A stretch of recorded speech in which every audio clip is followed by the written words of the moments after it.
Hello dear friends, keep your face always towards the sunshine so that shadows will fall behind you. So wishing you all a wonderful, amazing and great day. So as you all know, we are in diversity of living organisms. So chapter 3 in NCERT text, it is chapter 7. So we were learning about the basic classification. We started with kingdom Monera, kingdom Protista and kingdom Fungi. Hope all of you remember the features of kingdom Monera, kingdom Fungi and kingdom Protista with examples. Then in the previous class we have seen plant kingdom. So we have seen varieties of divisions, classification in that also. We have seen about Halophyta, we have seen Bryophyta, we have learnt about Pteridophytes, we have discussed about angiosperms and gymnosperms with its examples. So today we have here the animal kingdom. So here we have the animal kingdom. So animal kingdom, of course, it's going to be very interesting. Okay, animal kingdom, we will discuss about the animal kingdom. Of course, it's going to be very interesting. So what is about the animal kingdom? So as you all know, there are 1.2 million animal species. So in this world, there are 1.2 millions of animal species, varieties of animal species. The animals differ from one another in their habitat. Habitat, we have already discussed this one, isn't it? Habitat is the place where the animal dwells, where they are living. On the basis of level of organization, how the bodies are being organized. So based on that, we will be classified. So based on their habitat, based on the levels of organization, body plan, symmetry, body cavity, germ layers, mode of locomotion and various other life processes. So we will be discussing about the body cavity, symmetry, the germ layers, all these we will be discussing in details. So if we want to classify the animal, we will be discussing based on this particular conditions. What are the particular conditions? They are the level of organization, the habitat, the body cavity, symmetry, all this. Based on this, we will be classifying the animals into various categories. So hope it is clear to you. Chalo, we will move ahead. Every kingdom has its special features. So every kingdom, as we have seen in the plant kingdom, all the kingdoms, every kingdoms will be having its own special features. So do our animal kingdom. Animal kingdom also have special features. So let's discuss the special features of the animal kingdom. Basically, they are multicellular and eukaryotic. Multicellular, unicellular, we have come across with the terms. What is unicellular? That which is consisting of single cell. What is multicellular? That which is of many cells. Eukaryotes, we have seen. Isn't it? The true nucleus consisting of U means true. Karyotes means nucleus. So, true nucleus. So, they are multicellular and they are eukaryotic. Okay. And the second point is that animal lack cell wall. So, they have plasma membrane.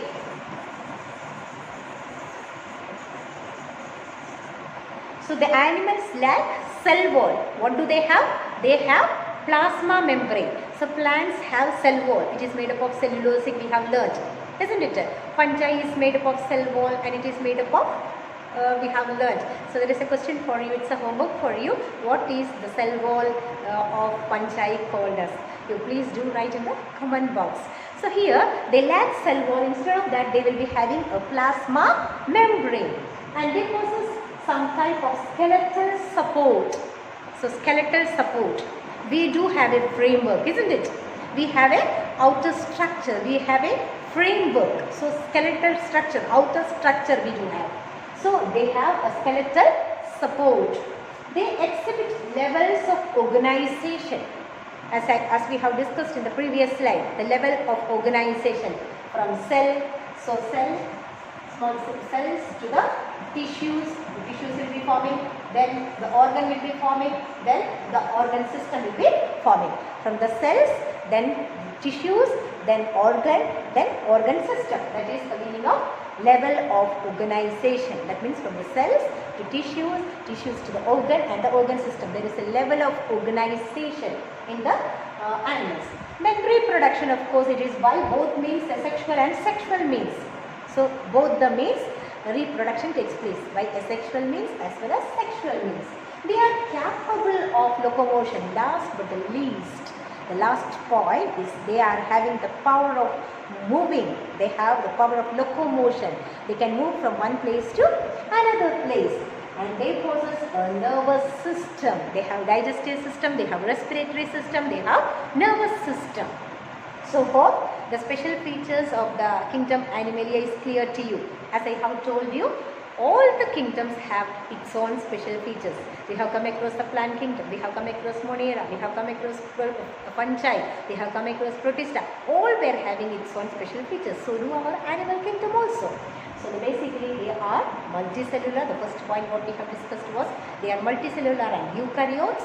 And the second point, they lack cell wall. The animals will not possess cell wall. Instead of that, they will be having plasma membrane. It's easy to remember. Please pay your attention, dear students. So animals lack cell wall, but they are having plasma membrane. And they possess some type of skeletal support. That means we have the outer structure, isn't it? Outer structure. We have a frame of our body. So that is called a skeletal support. And they exhibit levels of organization. As I have told you, the levels of organization from the cells, then to the tissues, tissues from the organs, organs from the organ system. So there is a particular level of organization. Okay, level of organization. Then reproduction by both means, asexual as well as the sexual means. And they are capable of locomotion. They are able to move from one place to another. They are having the power of locomotion. And then the last point, but the least we have discussed, was they are having a respiratory system, they have a digestive system, they have a nervous system. Is it clear? So we can divide animals into 3 different forms. It's super important, dear students. Please pay attention, please listen carefully, so that if you pay attention towards the particular terms, then you will be very familiar with the terms used here, then you will be able to learn it very fluently. Okay, so very easily you will be able to learn. So please pay attention. So the organisms are classified on differences in their body types and body design. So based on the body design, it is being differentiated into 3 different forms. So they are germ layer, body cavity and body symmetry. So based on the body type, they are differentiated into 3 main types. They are germ layer, body cavity and body symmetry. So based on this, they have been divided. So based on this, the organisms are being divided based on the germ layers, based on the body cavity and based on the body symmetry. So let's see it in details. So now let's discuss about the germ layer first. So the germ layers. Germ layers are primary layer cells that are formed during the embryo development. So the germ layers are the primary layers that is found during the embryo development. When we are seeing a small egg, again the cells are being developed. In this way, the layers will be formed and these layers are going to develop into an organ. So during the divisions, these cells will be dividing and forming the organs. So here, all the organs and tissues of an organism develop from them. So from these layers, all the organisms will be developing. Animals have either 2 germ layers or 3 germ layers. So animals will be having either 2 layers or it can be of 3 layers. Okay, 2 layers we can call it as diploblastic. 2 layers, then it is called diploblastic. If it is of 3 layers, we can call it of triploblastic. So germ layers means nothing to worry about it. Don't worry when you hear, don't be tensed when you hear the new terms and all. It's very simple, dear ones. So germ layers means that is a primary layer of the cells. So for example, as I have told you here, as I have drawn and shown you from the simple egg. the layers will be developing and it will be developing into an organism. So here all the organs of the tissues of an organism will be developing from these germ layers. All the organs will be developing from these germ layers. As I have told you, animals will be having two germ layers. Two germ layers in the sense it can be of 2 or it can be of 3. If it is 2 germ layers, then we can call that is diploblastic, and if it is of 3 layers you can call it as triploblastic. So here you can see here the examples are given here of triploblastic and the diploblastic. You can see here in this diagram the diploblastic and here the triploblastic. So here the outermost layer, you can see here the outermost layer, that is termed as ectoderm. Ectoderm, that means outer layer. And the next one is endoderm. Endoderm means the innermost layer. Here one more layer you can see here. So that is termed as endoderm. And in the triploblastic we have one more layer that is termed as mesoderm. Mesoderm in the sense middle. So it is very easy, children, to remember. So the outermost layer is termed as ectoderm, and the innermost layer is termed as endo. That means inside. Okay. Then in triploblastic, majority of the animals will be of triploblastic. So here the next one, the middle one will be of meso. Okay, meso means middle. Clear? So the term is very easy to remember. Ecto is of outside, endo is of inside, and meso is of middle. Ecto is of outside, endo is of inside, and meso, M for meso, middle. Okay, it's easy to remember in that way. So we have, if the germ layers are of 2, then it is termed as diploblastic. If the germ layers are of 3, then it is termed as triploblastic. Hope it is clear to you all. So we were talking about the germ layers. Okay, germ layers, as I have told you, that is the primary layers during the embryo development. If it is of 2 layers, then it is called as diploblastic. If it is of 3 layers, then it is called as triploblastic. And the outermost layer is termed as ectoderm, and the inner one is termed as endoderm, and the middle one is termed as mesoderm. M for middle. You just remember mesoderm. Okay. So this is easy to remember, diploblastic and triploblastic. Majority of the animals for triploblastic. So moving on to the next portion, that is regarding body cavity. So body cavity is being divided into 3: xylomate, pseudoxylomate and axillomate. Xylomate, pseudoxylomate and axillomate. So what do you mean by body cavity? Every organisms will be having body cavity. Also we can call it as coelom. So coelom means body cavity which contains organs. So here you can see here the hollow space. Inside this hollow space the organs will be developing. Coelom means body cavity. We too have a body cavity. We too are coelomates. Okay. So here inside this hollow space they will be having the body cavity. The organs will be developing. So coelom means body cavity, hollow space. We can call it as hollow space. So don't worry, don't be tensed when you hear the name coelomate, pseudocoelomate, axillomate. How we will be remembering and recalling this? Need not worry about that. Take it easy, students, dear students. It is very easy if you pay little attention. Don't feel bored. So you just go through the terms that which is being used here, so that it will be easier for you. Okay, so coelom means body cavity. You just remember the hollow space. Okay, the hollow space, you can remember this image. Okay, so the hollow space, here the organs are being developing. So the first one, the body is being divided into, as I have told you, body cavity is being divided into 3 forms: coelomate, pseudocoelomate and axillomate. Pseudocoelomate organisms has true body cavity. We are all coelomates.